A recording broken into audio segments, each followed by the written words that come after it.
Welcome back as we continue our discussion with Jaime Sweany of Juniper Art Gallery. When my partner and I, went our separate ways and sold Wild Birds Unlimited, we had a little bit of money from that, and I used that to start Wandering Turtle. And I think the things that are different or like that mean the most to me about my gallery. I'll back up just a little and say I was going down to Louisville, Kentucky a lot to the Bardstown Street area and seeing all these cute little galleries that had really nice fine artwork, but they also had a lot of cool handmade gifts and stuff in it. Artisanal things, yeah. Yeah, and I got that when I opened Wandering Turtle, I knew fine art didn't just fly off the walls and you're going to be rich selling it. No. So I took that business model of having really great fine art, but also having handmade goods that could more affordable things. Your bread and butter that anybody could come into my gallery and find something artsy that was accessible. And that made them feel like they were supporting artists and artwork, and they were cool. And they were, they were cool. They were like handmade mugs by local artists and things like that.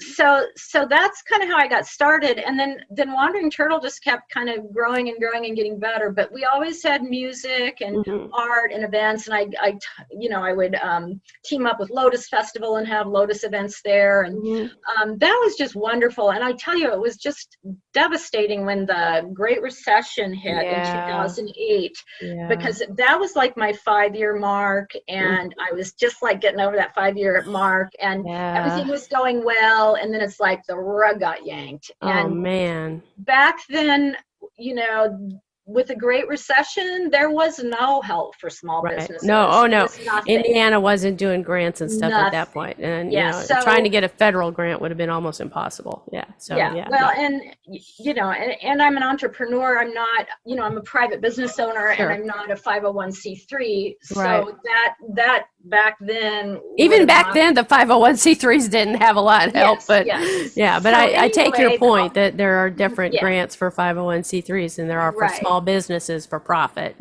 Right. So and I always say for profit.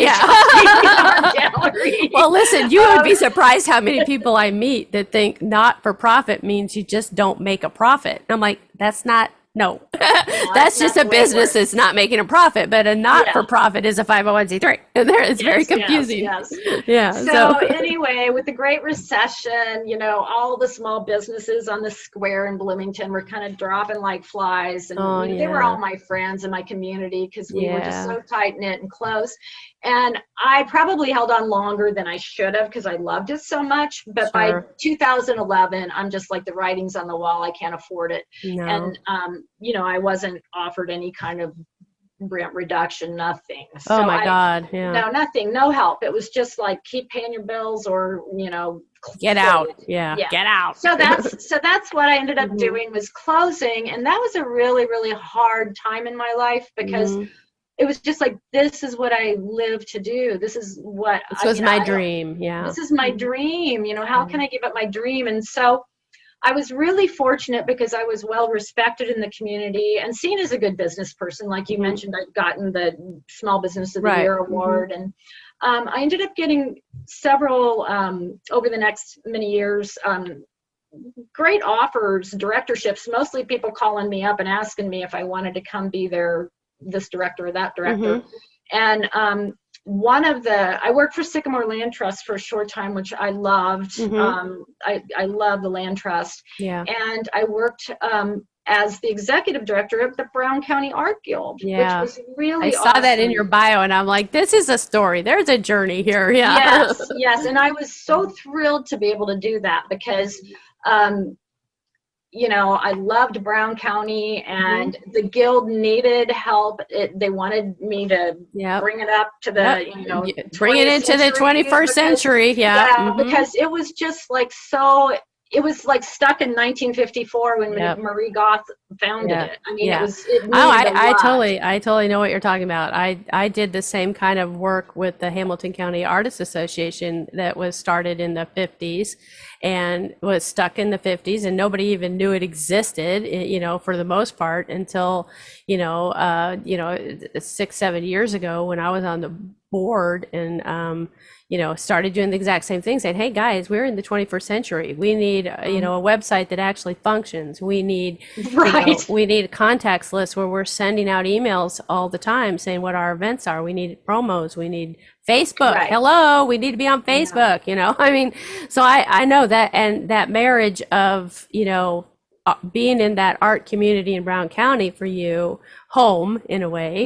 and Yes. bringing your experience and your talents as a businesswoman into that to help an organization that you love and a community that you love, that had to be very rewarding. That had to be like a second dream come true in a way. You know, you were able to. In a way it was. It was, you know, it ended up, I feel like I really moved it in the direction they wanted it to be going, and you know, remodeled, redid a website that was really nice. But rebranding, branding, but it was really hard for me. For one, I live on the very west side of Bloomington, and to drive took me an hour. So it was an hour's drive, 2 hours driving every day, and I was basically, you know, I had a very part-time staff, and I did everything. And it was just overwhelming. You get burnt out. Just and too much. I guess, you know, after all the driving and all that, I felt like I did what they asked me to do, which was bring it, you know, into the current,